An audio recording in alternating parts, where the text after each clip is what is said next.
الشیطان اللعین الرجیم بسم اللہ الرحمن الرحیم اللہم صلی علی محمد وآل محمد وعجل فرجہم۔ سورہ مبارکہ بقرہ 35 آیات تک ہم تلاوت کر چکے ہیں اور اس کا ترجمہ اس سے آگے انشاءاللہ پڑھنے کا شرف حاصل کرتے ہیں۔ اللہ تعالی ہمیں عمل کی بھی توفیق عطا فرمائے۔ فَأَزَلَّهُمَا الشَّيْطَانُ عَنْهَا فَأَخْرَجَهُمَا مِمَّا كَانَا فِيهِ وَقُلْنَا اهْبِطُوا بَعْضُكُمْ لِبَعْضٍ عَدُوٌّ وَلَكُمْ فِي الْأَرْضِ مُسْتَقَرٌّ وَمَتَاعٌ إِلَى حِينٍ۔ تو شیطان نے اس سے یعنی جنت سے انہیں لغزش دی۔ کنہیں؟ حضرت آدم علیہ السلام کو اور حضرت حوا علیہ السلام کو، اور جہاں رہتے تھے وہاں سے انہیں الگ کر دیا۔ جہاں رہتے تھے وہاں سے انہیں الگ کر دیا۔ او خان صاحب پلیز۔ وعلیکم السلام ورحمۃ اللہ وبرکاتہ۔ خان صاحب زندہ باد۔ بیٹھو بیٹھو، یہ تھوڑا جہاں آڈینس کو بھی گن کے آئے کرو گے نال نال۔ اچھا، انہیں الگ کر دیا اور ہم نے فرمایا نیچے اترو۔ اللہ تعالیٰ نے کیا فرمایا حضرت آدم علیہ السلام اور حضرت حوا سلام اللہ علیہ سے کہ نیچے اترو، کہ میں نے آپ کو منع کیا تھا کہ اس شجرہ کے پاس نہیں جانا، اس شجر کے پاس نہیں جانا، اس درخت کے پاس۔ درخت ترجمہ کیا ہوا ہے، حالانکہ یہ شجرہ طیبہ ہے، یہ شجرہ حضرت محمد مصطفیٰ صلی اللہ علیہ وآلہ وسلم کا شجرہ ہے اور ان کی پاک اہل بیت کا شجرہ ہے۔ حضرت آدم علیہ السلام اس کی طرف گئے تھے، شیطان نے قسم کھائی تھی کچھ نہیں ہوتا، تو حضرت آدم علیہ السلام نے فرمایا کہ میں سوچ بھی نہیں سکتا تھا کہ اللہ کی قسم کھا کر بھی کوئی جھوٹ بول سکتا ہے کہ کچھ نہیں ہوگا، تو میں اس وجہ سے اللہ کی قسم کو میں نے سامنے رکھا، تو میں ادھر چلا گیا تو کیا ہوا، لغزش ہو گئی۔ حضرت آدم علیہ السلام اور بی بی حوا سلام اللہ علیہ سے لغزش ہو گئی، اور پھر اللہ تعالیٰ نے فرمایا نیچے اترو، جنت سے نیچے اترو، آپس میں ایک تمہارا دوسرے کا دشمن، اور تمہیں ایک وقت تک زمین میں ٹھہرنا اور برتنا ہے۔ پہلے تو جنت میں رہتے تھے نا، اب جب زمین پہ اتار دیا تو پھر ایک کوڈ آف کنڈکٹ بھی دے دیا کہ اب تمہاری آپس میں دشمنی بھی رہے گی، انسانوں کے بھی دشمن رہیں گے وقتی طور پر، لیکن اصل دشمن شیطان ہے کہ یہ تمہارا دشمن ہے، تم اس کے دشمن بنے رہو تم بھی، تاکہ اس کی باتیں نہ مانو، اور تمہیں ایک وقت تک زمین میں ٹھہرنا اور برتنا ہے، زمین میں رکنا بھی ہے، اور اس کی جو چیزیں اللہ پاک نے بنائی ہیں ان کو استعمال بھی کرنا ہے، برتنا ہے۔ فَتَلَقَّى آدَمُ مِنْ رَبِّهِ كَلِمَاتٍ فَتَابَ عَلَيْهِ إِنَّهُ هُوَ التَّوَّابُ الرَّحِيمُ۔ پھر سیکھ لیے آدم علیہ السلام نے اپنے رب سے کچھ کلمے۔ اللہ اکبر، اپنے رب سے کیا سیکھ لیا حضرت آدم علیہ السلام نے؟ کچھ کلمے، تو اللہ نے اس کی توبہ قبول کی، حضرت آدم علیہ السلام کی توبہ قبول کی۔ علماء فرماتے ہیں وہ کلمے کیا سیکھے تھے حضرت آدم علیہ السلام نے اور اللہ نے سکھائے تھے؟ جیسے پہلے امتحان لیا تھا فرشتوں کے سامنے اور حضرت آدم کو پہلے سکھا دیا تھا، وہ پنجتن پاک کی تصاویر تھیں یا ان کے نام تھے، اور حضرت آدم علیہ السلام کو بتا دیا یہ محمد ہیں، یہ سلام اللہ علیہ، بی بی فاطمہ سلام اللہ علیہ ہیں علیہم السلام، یہ حسن، یہ امام علی ہیں، یہ حسن ہیں، یہ حسین ہیں، پنجتن پاک۔ ان کا نور تو بہت پہلے سے ہے نا، اس وقت سے ہے جب وقت بھی نہیں تھا، ان کا نور اللہ تعالیٰ نے اس وقت خلق فرمایا۔ تو حضرت آدم علیہ السلام تو بعد میں تخلیق ہوئے، اللہ تعالیٰ نے ان کو خلق فرمایا۔ تو پھر فرشتوں نے کہا کیا ایسے کو نائب بنائے گا جو زمین میں خون ریزی کرے گا، فساد کرے گا؟ تو اللہ تعالیٰ نے فرمایا جو میں جانتا ہوں تم نہیں جانتے، اور پھر امتحان لیا فرشتوں کا، اگر تم اپنی بات میں سچے ہو تو پھر بتاؤ یہ کون ہیں، یہ ہستیاں کون ہیں، یہ اسماء کون ہیں۔ اسماء الحسنہ اللہ کے یہ ہیں، پنجتن پاک، 12 امام، 14 معصومین ہیں۔ یہ اسماء الحسنہ کی جسمانی شکل اور نورانی شکل ہے۔ اور ویسے اللہ تعالیٰ کے جو 99 نام پڑھے جاتے ہیں وہ بھی اسماء الحسنہ ہیں، اور صرف 99 نام نہیں ہیں، 1000 نام بھی بیان کیے گئے ہیں اللہ تعالیٰ کے۔ اور ہو سکتا ہے، میرا علم تو کم ہے، میں ضرور پوچھوں گا کہ کتنے ایک نام ہیں۔ جیسے اللہ کی ذات وسیع ہے اور اس کی کوئی حد ہم نہیں کر سکتے، اس کی قدرت کی حد بیان نہیں کر سکتے، تو اس کے اسماء بھی مجھے لگتا ہے کہ بہت وسیع ہے، ان کی بھی کوئی حد نہیں ہے۔ تو پھر جب حضرت آدم علیہ السلام سے غلطی ہو گئی، زمین پر آ گئے، پھر حضرت آدم علیہ السلام روتے تھے، بی بی حوا سلام اللہ علیہ الگ تھیں، حضرت آدم علیہ السلام الگ تھے، دونوں اکٹھے نہیں آئے، ایک دوسرے سے جدا ہو گئے تھے۔ پھر حضرت آدم علیہ السلام اپنی لغزش پر روتے تھے، اور بی بی حوا سلام اللہ علیہ کی بھی یاد آتی تھی ان کو، اس یاد میں بھی روتے تھے۔ تو پھر حضرت آدم علیہ السلام کو اللہ تعالیٰ نے سکھایا کہ یہ کچھ کلمے ہیں، یہ یاد کرو۔ تو علماء فرماتے ہیں یہ وہ کلمات تھے کہ پنجتن پاک کا واسطہ دے کر دعا مانگے، پھر دعا قبول ہو جائے گی۔ اور پھر وہی اللہ تعالیٰ نے سکھایا کہ ان ہستیوں کا واسطہ دے، وہ ذہن میں ڈالا، وہ وحی کے ذریعے بتایا، جو بھی ہوگا سلسلہ۔ تو پھر سیکھ لیے آدم نے اپنے رب سے کچھ کلمے، تو اللہ نے اس کی توبہ قبول کی۔ جب بھی کوئی مسئلہ ہو، جب بھی بڑا کوئی خدا نخواستہ غلطی گناہ توبہ ہو جائے تو توبہ کرنی ہے، واسطہ دیں پنجتن پاک کا، 12 امام، 14 معصومین کا، توبہ قبول ہو جائے گی، معافی مل جائے گی۔ انسان خطا کا پتلا ہے، حضرت آدم علیہ السلام سے لغزش ہوئی، اور وہ ہمارے باپ ہیں، ہمارے باپ ہیں، ہم سب کے باپ حضرت آدم علیہ السلام ہیں، ہم ان کی اولاد ہیں۔ تو ہمارے لیے یہ ایک سبق ہے اس سارے واقعے میں کہ غلطی بھی ہو سکتی ہے اور ہوگی، اور پھر معافی بھی مانگنی ہے، توبہ بھی کرنی ہے، لیکن پنجتن پاک کو نہیں بھولنا، 12 امامین کو نہیں بھولنا، 14 معصومین کو نہیں بھولنا، ان کا واسطہ دے کر توبہ کرنی ہے، تو قبول ہو جائے گی۔ اللہ غفور الرحیم ہے۔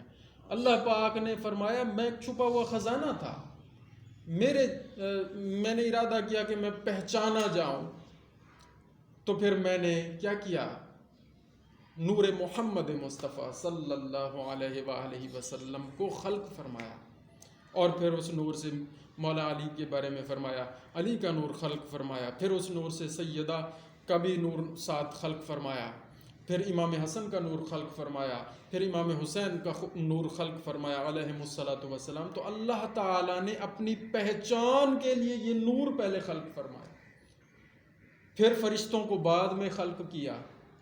پھر فرشتوں کو پتہ ہی نہیں تھا کہ تسبیح کیسے کرنی ہے، تو جب ایک حضرت جبرائیل علیہ السلام کے بارے میں روایت ہے کہ جب ان کو، وہ سید الملائکہ ہیں، بہت بڑا مقام ہے ان کا، ان کو جب خلق فرمایا اللہ تعالیٰ نے، تو پھر حضرت جبرائیل سے مخاطب ہوئے کہ تو کون ہے، میں کون ہوں؟ تو حضرت جبرائیل علیہ السلام نے فرمایا میں ہوں، تو ہے۔ اللہ اکبر۔ اور کچھ علماء اور ذاکرین یہاں پر بڑا لطف لیتے ہیں کہ یار لطف کیا لیتے ہیں کہ ابھی تو خلق ہوئے ہو اور آتے ہی تو میں شروع کر دی ہے، اس طرح کے جملے بولتے ہیں واہ واہ کروانے کے لیے۔ بہرحال ہمیں یہ زیب میرا خیال ہے نہیں دیتا، ہمیں اس طرح کے جملے نہیں کہنے چاہیے، احتیاط کرنی چاہیے۔ بڑا مقام ہے حضرت جبرائیل علیہ السلام کا، بڑا مقام ہے، وہ سید الملائکہ ہیں، وہی لے کے آنے والے ہیں، اللہ تعالیٰ کے امین فرشتے ہیں۔ تو پھر یہ پنجتن پاک کا جو نور تھا انہوں نے تسبیح کر کے بتائی، اور پھر روایت میں بھی ہے کہ مولا علی علیہ السلام نے بتایا کہ یہ کہو کہ تو اللہ ہے، میں تیرا بندہ ہوں۔ تو اس لیے حضرت جبرائیل علیہ السلام کے بھی استاد ہیں، کون؟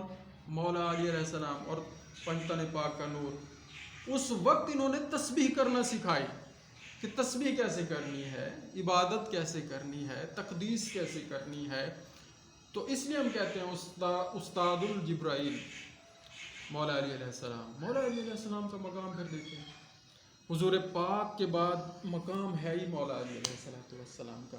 اللہ کے بعد حضور پاک صلی اللہ علیہ وآلہ وسلم کا مقام ہے، اور پھر مولا علی علیہ السلام کا مقام ہے، بی بی سیدہ سلام اللہ علیہ، اور یہ سارا سلسلہ 12 ائمہ 14 معصومین کا ہے. پھر سیکھ لیا آدم نے اپنے رب سے کچھ کلمے تو اللہ نے اس کی توبہ قبول کی، بے شک وہی ہے بہت توبہ قبول کرنے والا مہربان. انہ هو التواب الرحیم.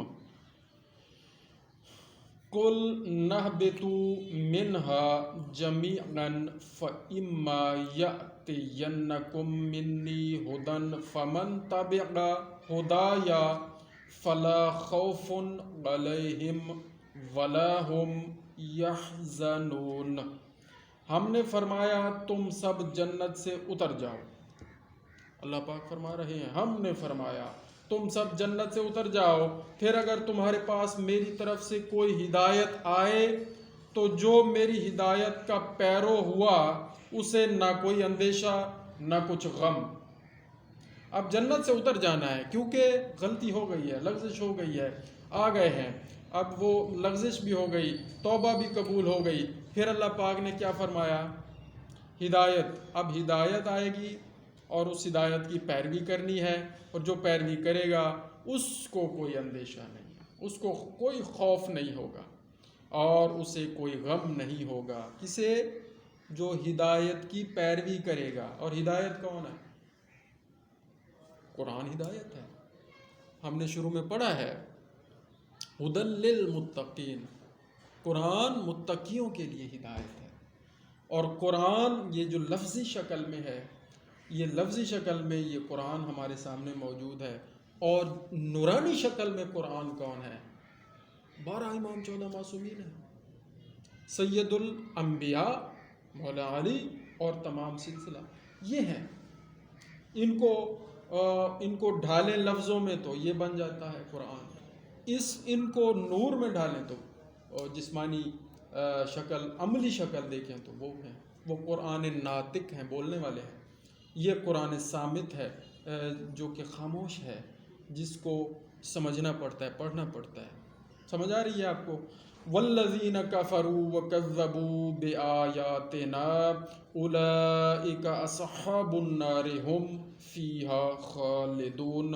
اور وہ جو کفر کریں گے اور میری آیتیں جھٹلائیں گے، وہ جو کفر کریں گے اور میری آیتیں جھٹلائیں گے وہ دوزخ والے ہیں، ان کو ہمیشہ اس میں رہنا ہے، ہمیشہ. کفر کون کرے گا؟ کس سے کفر کرے گا؟ اللہ کو جو نہیں مانے گا، جو سید الانبیاء کو نہیں مانے گا، جو ان کو آخری نبی نہیں مانے گا، جو ان کے بعد پھر امامت کے سلسلے کو نہیں مانے گا، یہ سارا کفر ہے. تو کیا ہوگا؟ والذین، جو کفر کریں گے اور میری آیتیں جھٹلائیں گے. آیتیں کیا ہیں اللہ کی؟ اللہ کی آیتیں ہر چیز جس میں نشانی ملے اللہ کی، وہ آیت ہے اللہ کی. سورج بھی اللہ کی نشانی ہے، چاند بھی اللہ کی نشانی ہے، اور اسی طرح یہ سلسلہ ہدایت جو ہے قرآن اللہ کی نشانی ہے. تو یہ جتنی آیات خدا ہیں، اور اس قرآن میں موجود یہ جو آیات ہم پڑھ رہے ہیں یہ بھی آیات ہیں.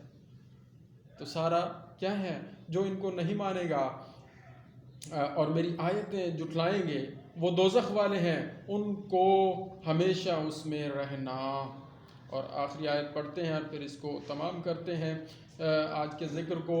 یا بنی اسرائیل اذکروا نعمتی التی انعمت علیکم وَأَوْفُوا بِعَهْدِي أُوفِ بِعَهْدِكُمْ وَإِيَّايَ فَارْهَبُونِ.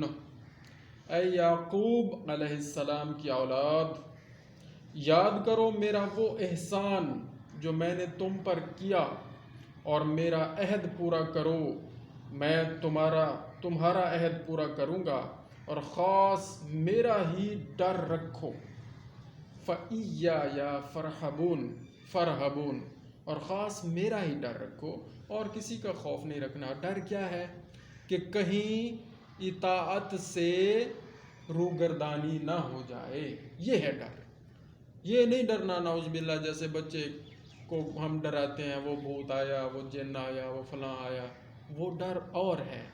وہ کوئی خوفناک شکل بنا کر بھی کبھی ہم بچوں کو ڈرا رہے ہوتے ہیں، اور یا کسی شکل کو یاد کروا کر بچوں کو ڈراتے ہیں، سو جاؤ، یہ وہ ڈر کی بات نہیں ہو رہی۔ یہ اس ڈر کی بات ہو رہی ہے کہ جو احکام رب العالمین نے نازل فرمائے ہیں ان احکام کی پیروی کریں اور اس سے روگردانی نہ کریں۔ روگردانی کرنے میں ڈرو، اللہ کے حکم سے ہٹنے میں ڈرو، یہ ہے ڈر کہ کہیں وہ کام نہ ہو جائے جو اللہ کو پسند نہیں ہے، یہ ہے وہ ڈر۔ تو اللہ فرماتے ہیں اور خاص میرا ہی ڈر رکھو۔ جزاک اللہ خیرا، اللہم صلی علی محمد و آل محمد وعجل فرجہم۔ مالک اللہ، ہم گناہ گار ہیں، خطا کار ہیں، سیاہ کار ہیں، یا اللہ ہمارے گناہ معاف فرما۔ یا مولا کریم، سید الانبیاء کے صدقے، ان کی پاک اول اہل بیت کے صدقے، اصحاب المنتجبین کے صدقے، ہم سب کو اپنی حفظ و امان میں رکھ، ہمارے گناہ معاف فرما، ہم سب کو شفا و سلامتی عطا فرما، ہم سب کو طول عمر عطا فرما، ہم سب کو امام زمانہ عجل اللہ الشریف کے سپاہی بننے کے لائق بنا، ہمیں ایسا بنا دے جیسا تو چاہتا ہے۔ آمین بجاہ النبی الکریم۔ اللہم صلی علی محمد و آل محمد وعجل فرجہم۔